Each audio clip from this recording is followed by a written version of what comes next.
Bom dia, irmãos.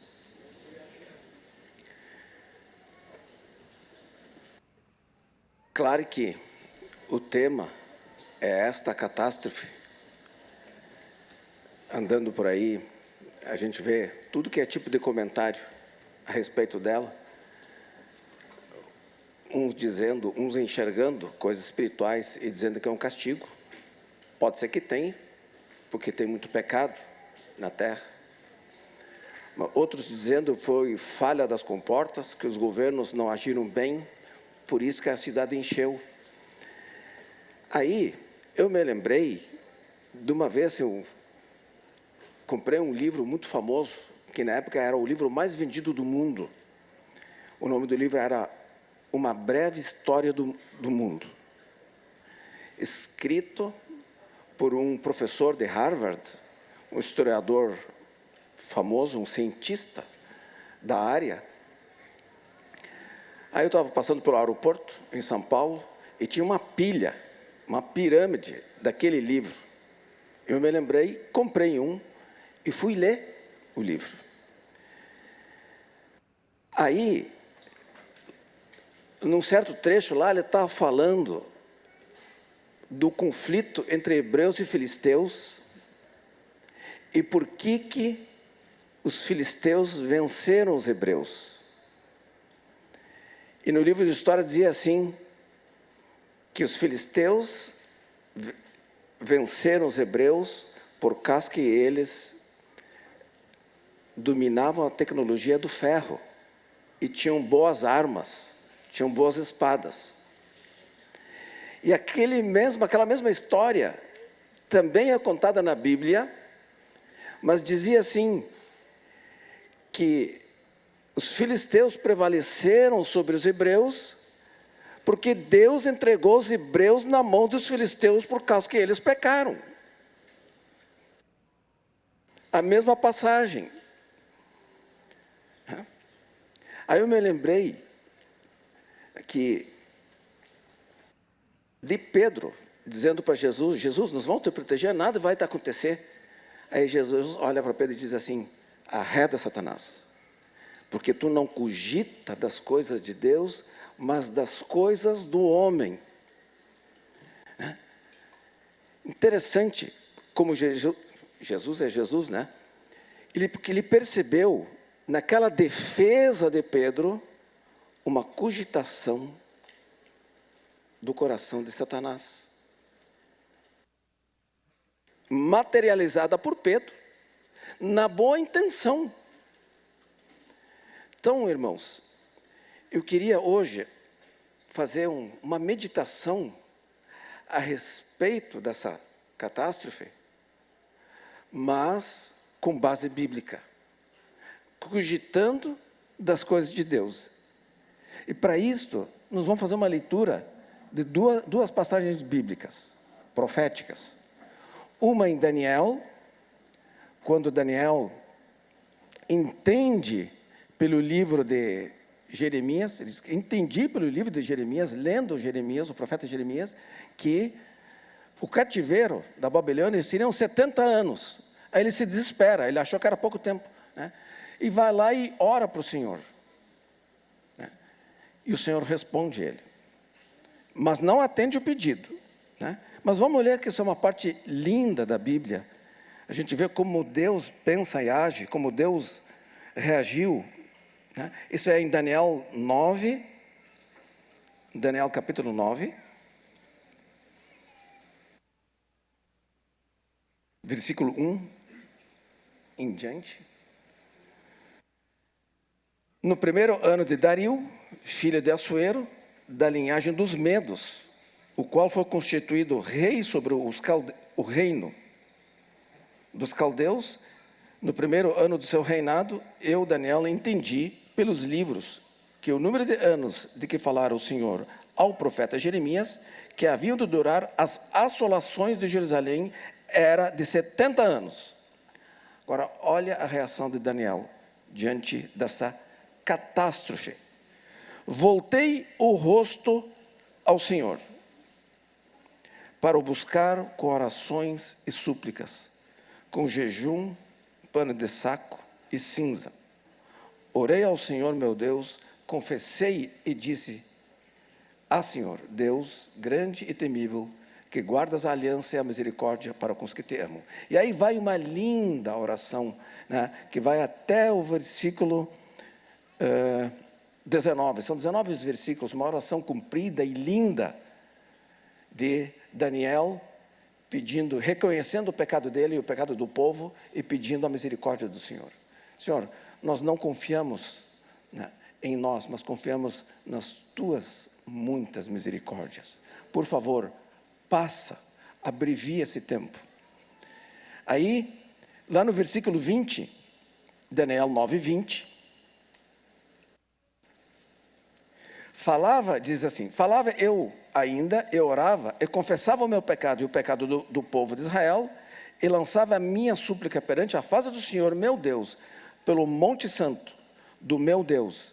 Falava eu, falava ainda na oração, quando o homem Gabriel, que eu tinha observado na minha visão, ao princípio veio rapidamente voando e me tocou a hora do sacrifício da tarde.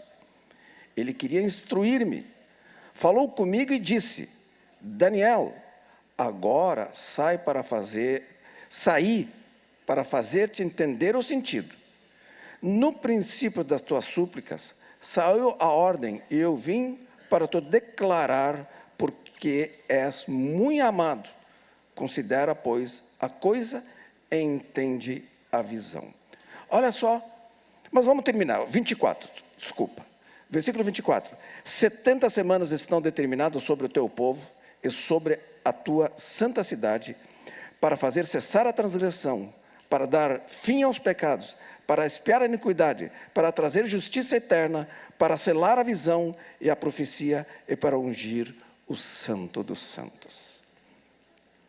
Olha que coisa mais linda, como a profundeza das coisas, ela é esclarecida, revelada pela palavra de Deus. Daniel ora e pede livramento de uma coisa que Deus queria fazer. Não é errado pedir livramento. Ele orou e Gabriel veio, tocou nele e disse: porque tu é muito amado, Deus me mandou aqui para te falar o sentido das coisas. Olha só, não vai dar para atender a tua oração, mas entende o sentido do que eu estou fazendo. Que lindo, né? Olha só, eu não posso atender o que tu quer, eu não posso. Por quê? Porque eu tenho um propósito naquilo que eu estou fazendo, né? Aí,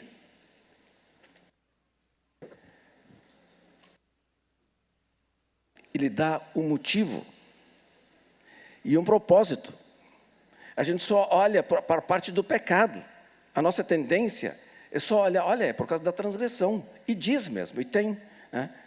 Por que eu preciso? Daí a gente pergunta, você faz por causa do pecado? Só por causa do pecado? Seriam 70 anos. Os 5 aninhos, eu acho que já seria muito. Bah, 1 ano de castigo lá, de escravo.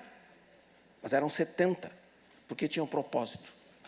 Olha só, o que o anjo falou para Daniel? É para cessar a transgressão, dar fim aos pecados, expiar a iniquidade, mas também estabelecer justiça eterna. Com aqueles 70 anos, seria estabelecida a justiça eterna, selar a visão e a profecia, e ungir o santo dos santos. Jesus aparece aqui. Jesus aparece e no estabelecimento da justiça eterna. Precisava, aquele povo estava se perdendo, estava corrupto, adorando a falsos deuses, estava desmanchando o povo de Deus, que Deus tinha escolhido para fazer surgir o Messias e a salvação a toda a terra. Ele estava acabando. Então não era só um castigo, embora tinha por causa do pecado, não era só isso, tinha um propósito muito maior, era o cumprimento da maior profecia da Bíblia, a entrada de Jesus no mundo. Precisava. Ele tinha que tratar aquele povo. Aí o povo vai lá e fica 70 anos e volta um povo transformado. Talvez outra geração, mas o propósito é mantido. E estabelecimento da justiça eterna, algo muito maior do que o Daniel queria, Deus tinha nisto. Entende? Mas é interessante que ele recebeu tudo isto, porque diante daquela tragédia, ele, que eu quero destacar, voltei o rosto ao Senhor. E aí ele recebeu um consolo grandioso. Que lindo, né? Que lindo. Isso alimenta a nossa fé e nos ensina, diante dessa tragédia, a nos voltar os olhos para o Senhor. Quando estava comentando com o meu querido amigo Jimmy, ele falou, o importante em tudo isso é olhar para o Senhor, lembra? Isso é. Aí eu fui ler aqui, confirmou. Glória a Deus por isto. Não é errado orar por livramento, mas não podemos tirar os olhos do Senhor. Talvez as nossas orações não sejam respondidas, sejam respondidas em parte, mas certamente tem que buscar no Senhor o sentido desta catástrofe sobrenatural que está acontecendo. Eu ouvi testemunhos fidedignos de casos assim que parece que não é lógico, não é crível, de alguém que foram chamados, olha, sai daqui que está chegando as águas. Aí eles não queriam sair, porque não queriam abandonar a casa. Aí eles foram para a rua, viram que a água já tinha subido até um pedaço do pneu, acreditaram, então voltaram para pegar as coisas para poder sair, arrumar malas e pegar pertences. Quando voltaram, não deu mais para pegar o carro, a água já estava no teto. Mas o que é isso? O jeito que foi isto é sobrenatural. Daí, eu estava lendo as notícias, eu tenho umas fontes de notícias quentes, né? E tem um cientista aqui em Porto Alegre, né, que estava falando sobre coisas, etc., e analisando, do ponto de vista humano, o porquê da catástrofe. Aí entra que lá o rio Guaíba é fininho, né, lá embaixo para desaguar na Lagoa dos Patos, que tem 3 rios, etc, etc, etc, etc. Mas, irmãos, Porto Alegre existe Deus que Deus, desde Gênesis. E tem esse desenho. Nunca aconteceu isto. Tem a mão de Deus nisso, sim. Né? Sempre foi Deus que desenhou tudo isto. Não foi um erro. Né? Amém? Voltemos o rosto ao Senhor. Aliás, nisso tudo, uma das coisas bonitas que deu para ver, né, que a ação amorosa da igreja, e de outros também que não congregam, né, como se encheram de compaixão e foram ajudar. Tem gente que vem fora de todo lugar do Brasil, gente de fora do Brasil, mandando coisas e vindo para cá para ajudar. Né? Tudo isto é muito bonito, é lindo, é uma oportunidade do mundo ver Cristo nos cristãos.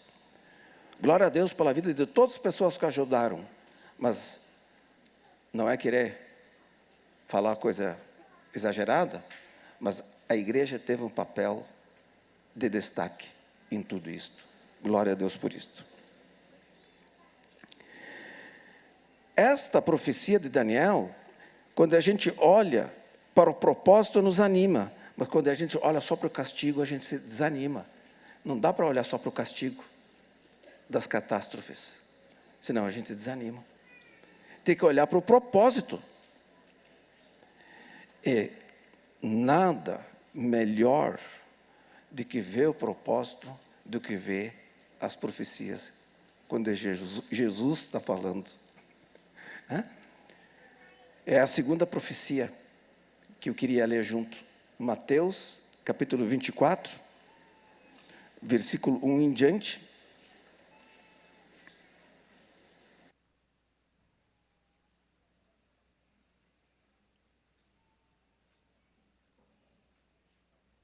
Tendo saído Jesus do templo, ia se retirando, quando se aproximaram dele os seus discípulos para lhe mostrar as construções do templo. Ele, porém, lhes disse: não vedes tudo isto?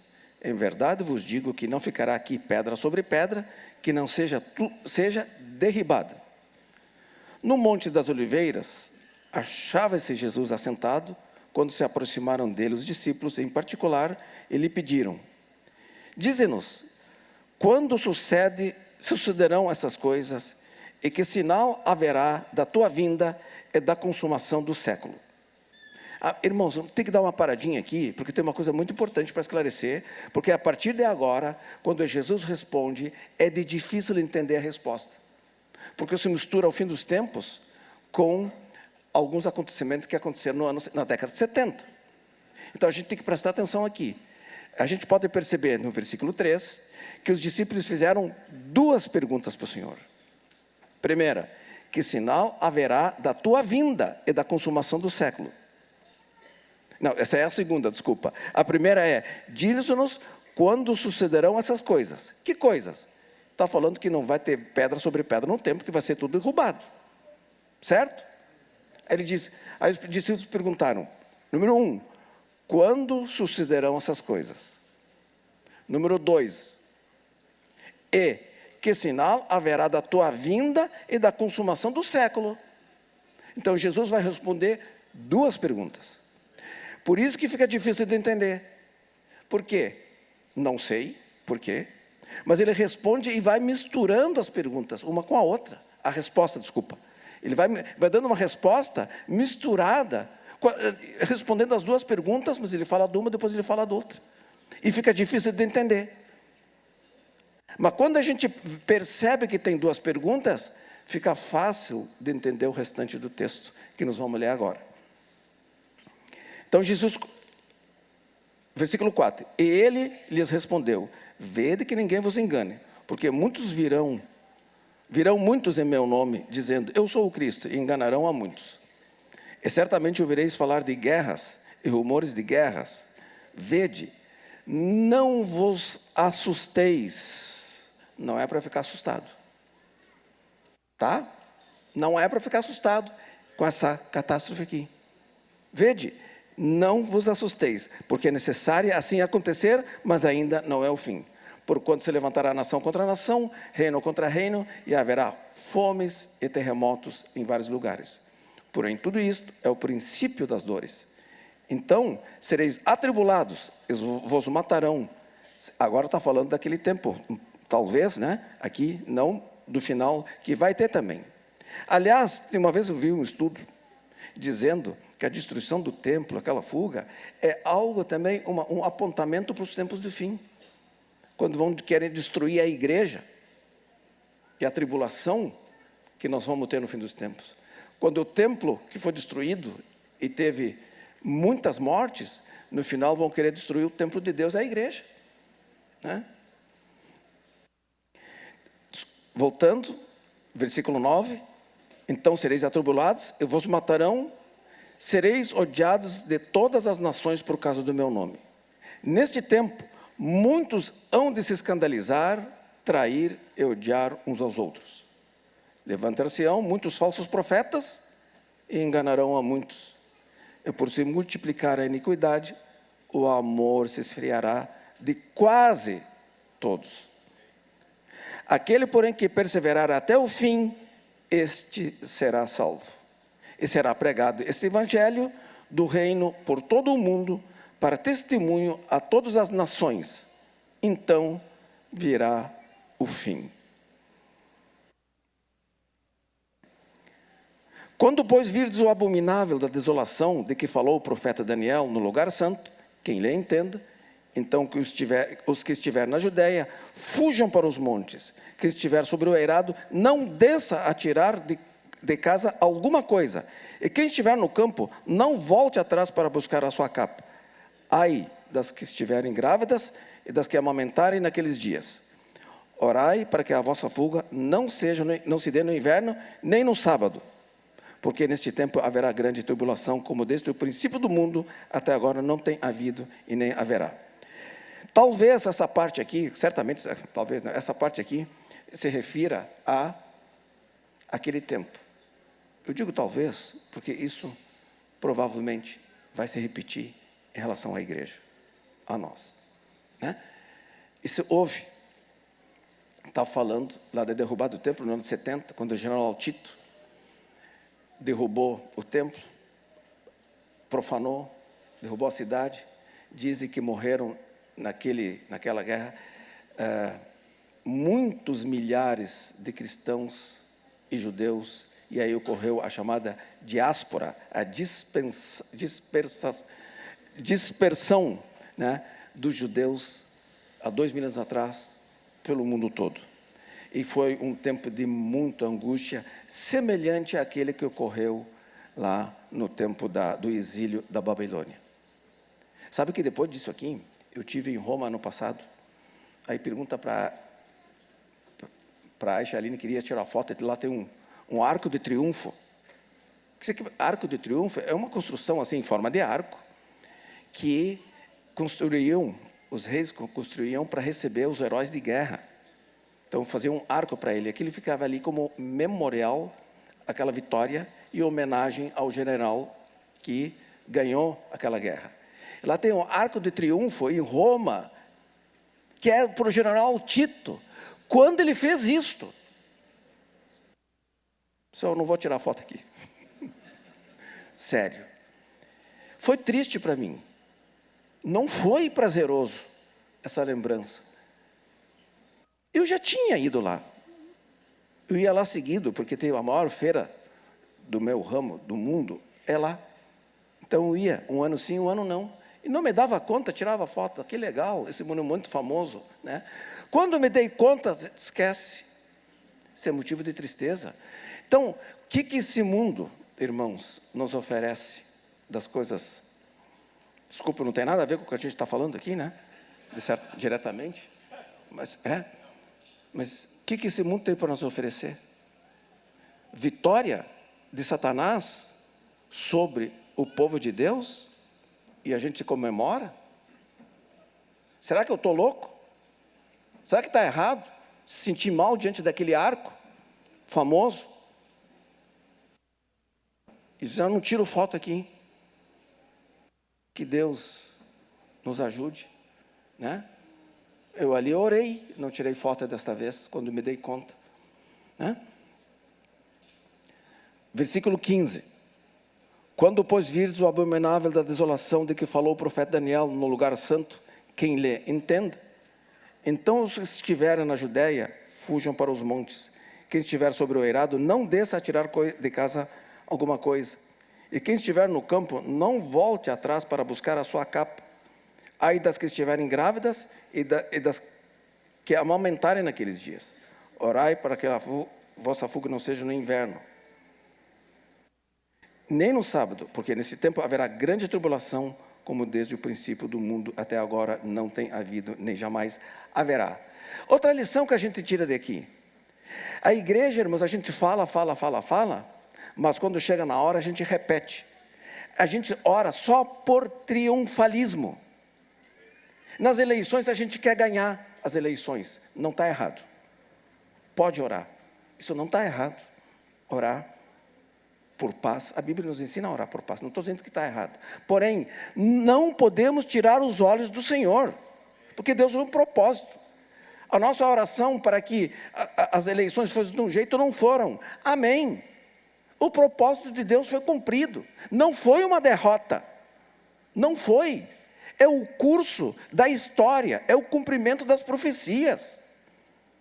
Isto é voltar o rosto ao Senhor nas catástrofes, nos acontecimentos importantes da história. Isto é voltar o rosto para o Senhor. Aquilo não foi uma derrota. Parece, e vai te trazer tribulação, e coisa ruim, e condições piores. Pode, mas é o cumprimento das profecias para um propósito maior. Esse é o propósito das coisas erradas da terra. Não é castigo, é o curso da história. Aliás, nessa catástrofe, que a gente ora para que ela pare, eu também oro. Muitos falaram com Deus pela primeira vez, talvez, na vida. Muitos distraídos, irmãos, se assustaram e voltaram. Entendem? O propósito maior de Deus, o propósito de Deus é eterno com as catástrofes. Por isso Jesus diz, não vos assusteis, importa que essas coisas aconteçam. Não é por acaso que o livro do Apocalipse tem uma maneira tão linda que ele começa, que são as profecias das coisas que em breve hão de acontecer. 3 capítulos são dedicados mostrando que Jesus está junto com a igreja. Está presente, cumprindo a palavra dele. Estarei convosco até a consumação do século. E depois, capítulo 4 e 5, quando termina aquela parte de Jesus no meio das igrejas, ele chega para João e diz, sobe para aqui que te mostrarei em breve as coisas que vão acontecer. Aí João chega no céu, o que ele vê? A primeira coisa? Um trono. Alguém de branco sentado no trono, com um livro na mão direita, escrito por fora e por dentro. O que significa isto? Trono é governo. Vestido de branco é santo. Alguém sentado no trono é um governador. Com um livro é história. Escrito por dentro, a história do mundo espiritual. Por isso que tinha que abrir os selos para ser revelado. Para enxergar, entre aspas, o mundo espiritual, alguém tinha que abri-lo, alguém digno. Escrito por fora, a história do mundo material. Por isso que Apocalipse não fala mais do que estava escrito por fora, porque essa nós sabemos. A gente conhece a história do mundo material. Onde é que estava o livro? Na mão direita do governador do universo. O que significa ter na mão direita? Controle. Tem até uma expressão popular, né? Diz, né? Fulano tem o fulano na mão, né? Não tem essa expressão, irmãos? Eu tenho o fulano na mão, quer dizer, eu controlo ele.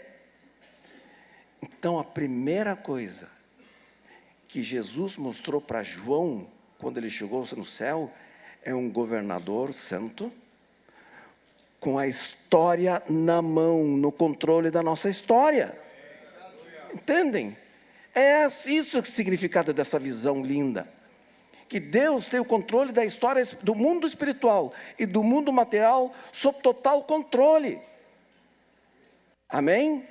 Por isso que a nossa oração que Jesus ensinou, ela tem que ter uma base. Como ele orou. Quando Jesus ia para a cruz, ele orou, Pai, tudo tu pode, se possível, me livra desse cálice. Mas não seja feita a minha vontade, mas a tua. Uma base da oração cristã, pode pedir o que quiser, mas termina, mas não seja feita a minha vontade, mas a tua. Porque a gente não entende os propósitos. A gente vê muito pouco. E tem a tendência de pedir por livramento, mas e o propósito? E o propósito maior? E o propósito eterno que tem nas coisas que Deus faz. Não queremos? Não pode. A gente tem que meditar, inclusive, sobre as nossas orações. Orar é um recurso extraordinário que Deus nos presenteou. É por amor. O recurso da oração é puro amor do Pai por nós. Não podemos desperdiçar as orações de qualquer jeito. Entende? Que Deus nos ensina a orar. Amém? Esse recurso extraordinário, esse recurso de amor que Deus nos deu, irmãos. Que a gente, quando ora, a gente pode pedir por livramento. Nós somos humanos fraquinhos, a gente pode, que nem Daniel orou de um jeito que Deus não queria. Mas ele orou, aí Deus chegou, só não posso atender teu pedido, tu é muito amado, mas não dá. Tem coisa maior por trás. Amém, irmãos? Continuando a nossa leitura, e vamos terminar logo aqui, versículo 22, Mateus 24, 22, não tivessem aqueles dias sido abreviados, ninguém seria salvo, mas por causa dos escolhidos, tais dias serão abreviados. Então, se alguém vos disser, eis aqui o Cristo, ou ei-lo ali, não acrediteis, porque surgirão falsos cristos e falsos profetas, operando grandes sinais e prodígios, para enganar, se possível, os próprios eleitos. Vede que vou-lo tenho predito. Portanto, se vos disserem, eis que ele está no deserto, não saiais, ou ei-lo no interior da casa, não acrediteis, porque assim como o relâmpago sai do oriente e se mostra até o ocidente, assim há de ser na vinda do Filho do Homem. E ainda tem assim tem gente calculando a vinda de Cristo. Né? Se alguém disser, está lá, não acredita, porque quando eu voltar, é que nem um relâmpago, não vai ter dúvida, não precisa ninguém calcular. Onde estiver o cadáver, aí se ajuntarão os abutres. Logo em seguida da tribulação daqueles dias, o sol escurecerá, a lua não dará sua claridade, e as estrelas cairão do firmamento, e os poderes dos céus serão abalados. O que seria os poderes dos céus serão abalados? Isso tem que ver com a nossa catástrofe. E com o pecado do homem. O que seria? Irmãos, talvez, porque muitas vezes me entregou isso, como é que o poder do céu, Deus vai perder? Não, não é isso. Como é que alguém abala o céu? Os poderes do céu abalados. Por quê? Pelo poder dos Deus, pelo poder dos céus, toda a harmonia do universo, essa harmonia que faz, enquanto a gente está dormindo, o estômago está fazendo a digestão, pegando os nutrientes, transformando eles, levando cada componente, através da corrente sanguínea, para cada órgão, fornecendo o que ele precisa de nutriente, por tipos de nutriente, água, oxigênio. Aí o coração bate, o fígado funciona, o cérebro funciona, os olhos, enquanto a gente está dormindo, descansando. Olha que harmonia. Isso aqui perde tudo. Lá no mundo subatômico, as partículas têm um funcionamento extraordinário, funcionando em uma harmonia impressionante pelo poder de Deus. No mundo galáxico, os astros giram e tudo funciona numa harmonia extraordinária por causa do poder de Deus. A Terra, aqui, tem frutos, tem ventos, tem chuvas, tem rios, tem animais que nascem sozinhos, como foi dito aqui, sozinho, né? As ovelhas vão lá, comem o pasto que tem nutriente que precisa e nasce outra ovelha. Toda essa harmonia é pelo poder de Deus. Aí chega o homem e comete pecado e mexe nessa harmonia e abala o poder de Deus e dá catástrofes. Daí reclamam. Entendem? O homem, por causa do pecado, abalou o poder de Deus na terra que lhe foi dada. Os poderes do céu são abalados. Por isso que Deus permite a catástrofe. Porque não pode deixar que as coisas fiquem assim. Não dá para ficar assim. Ele está intervindo. Aí tem uma parte do castigo. Mas é para a salvação. Porque muitos, pela primeira vez, estão orando. Muitos estão se convertendo. Muitos filhos distraídos estão voltando ao Senhor, por causa que estão assustados. Glória a Deus por isto. Este é o propósito eterno no meio de tudo isto. Amém? Não podemos tirar os olhos do Senhor e achar que foram só as comportas. Não dá. Amém, irmãos? Depois dessas coisas todas, em Mateus, né, em Mateus vem uma série de 4 parábolas chamando a vigilância.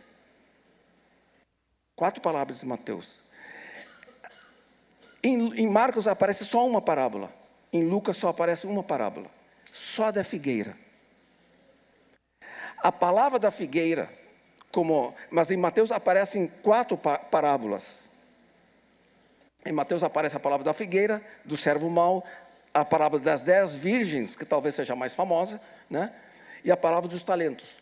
Todas elas é um chamado à vigilância, essas 4 parábolas. Mas a parábola da figueira aparece nos 3 evangelhos, desculpa. São 4 parábolas. As 4 aparecem em Mateus. Mas em Marcos e Lucas só aparece uma, a da figueira. Por que será? Porque a palavra da figueira, além de ser um chamado à vigilância, ela contém os sinais. Destaca, Jesus fala, olha os sinais, como é que é a palavra da figueira? Aprendei, pois, a palavra da figueira, Mateus 24, 32. Aprendei, pois, a parábola da figueira. Quando já os seus ramos se renovam e as folhas brotam, sabeis que está próximo o verão. Assim também vós, quando virdes todas essas coisas, sabeis que está próximo às portas. Entenderam? Por que essa parábola ela é trazida nos 3 evangelhos? Depois ali embaixo, continua, é um chamado à vigilância. Mas agora ela contém os sinais. E os sinais que nós temos. Quais são os sinais?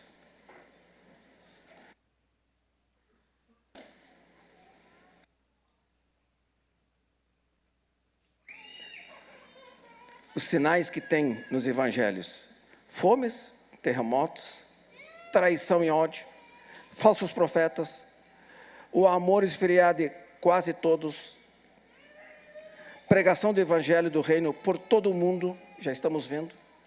Nós não estamos vendo isso, irmãos, esses sinais? Fomes, terremotos, traição e ódio, falsos profetas se levantando, falsas igrejas se levantando. Não tem falsas igrejas se levantando? Heresias crescendo e aumentando a cada dia? O amor se esfriará de quase todos, graças a Deus, porque tem uns remanescentes sempre, a verdadeira igreja. A pregação do evangelho do reino por todo o mundo. Isso já está. Talvez algumas pequenas tribos, mas graças a Deus que tem irmãos dedicados a traduzir o evangelho para todas as línguas tribais. Sabiam que a Bíblia já está traduzida? Eu li isto lá em 1985. A Bíblia tinha 200 e poucas traduções. Em 1984, 5, quando eu li, eu era descrente. Eu li na revista Veja, que a Bíblia estava com 200 e poucas traduções. Atualmente, a Bíblia já está mais de 800 traduções, somadas dialetos que não são línguas oficiais. Dialetos indígenas foram se somando, 870, quase 900, nós estamos chegando às 1000 idiomas. São 200 e poucos oficiais que tem línguas, acho que nem tanto, né? São 200 e poucos países, nem sei quantas línguas oficiais tem, é menos do que isso, porque tem países que falam a mesma língua. Mas tem dialetos que não são oficiais, são de pequenas tribos. A Bíblia está sendo traduzida. Então o Evangelho está chegando a quase todo mundo, está se cumprindo isso, esse sinal. Lucas traz outros sinais que não tem em Mateus. Epidemias, acabamos de experimentar uma, né? Coisas espantosas, sinais do céu. Tem aqui, interessante essa expressão, o que é o sinal do céu? Como sinal para a aproximação do fim. essas coisas espantosas, que não são normais. Isso é normal? Não é normal. Isso é um sinal do céu. Coisas espantosas. Está todo mundo espantado com o que está acontecendo. Isso é um sinal do céu. Segundo Tessalonicenses, ainda traz mais sinais: a apostasia e a revelação do homem da iniquidade, que a gente intui que está pertinho. Não é verdade? Intuímos que está perto a revelação do homem da iniquidade, de tanta apostasia e iniquidade que a gente está assistindo a cada dia. O mundo, há 10 anos atrás, tinha uma moral e bases cristãs mais sólidas. Em 10 anos, irmãos, em 10 anos o mundo mudou, do ponto de vista moral, de bases morais, de bases cristãs, que foram derrubadas em 10 anos. Essa semana ainda ouvi que na Alemanha, agora eu tenho notícia aqui comigo,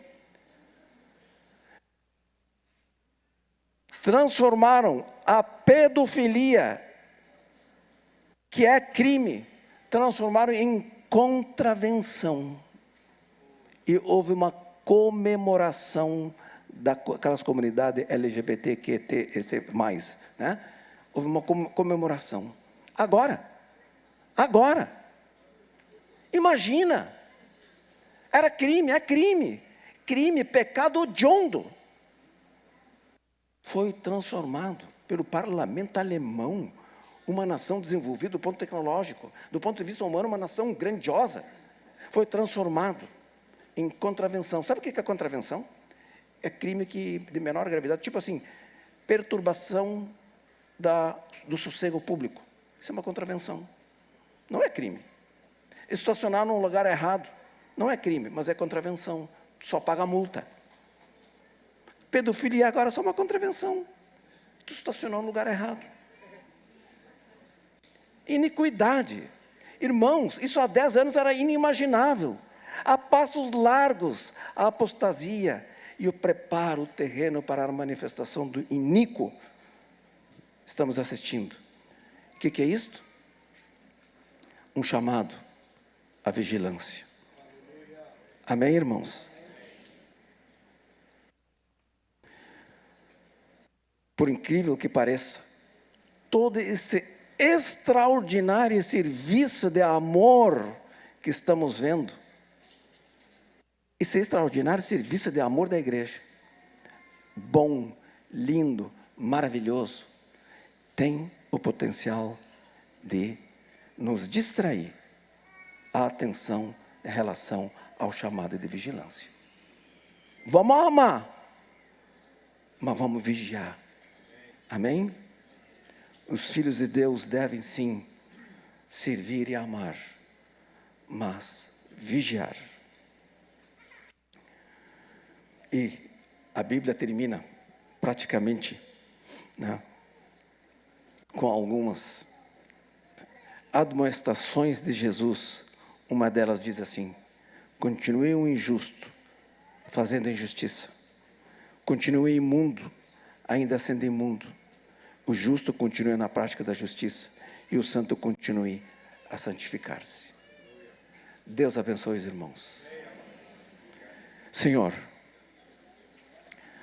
nós como tua igreja invocamos o teu nome, Senhor, e dizemos sim a teu chamado. Nos abençoa como igreja, Senhor, com a tua presença em cada um de nós, acordando aqueles que têm que ser acordados, fortalecendo o que tem que ser fortalecido, Senhor. Perdoa nossos pecados, Senhor. E nós, como igreja, dissemos: vem, Senhor Jesus. Amém. Bom domingo para todos, em nome de Jesus.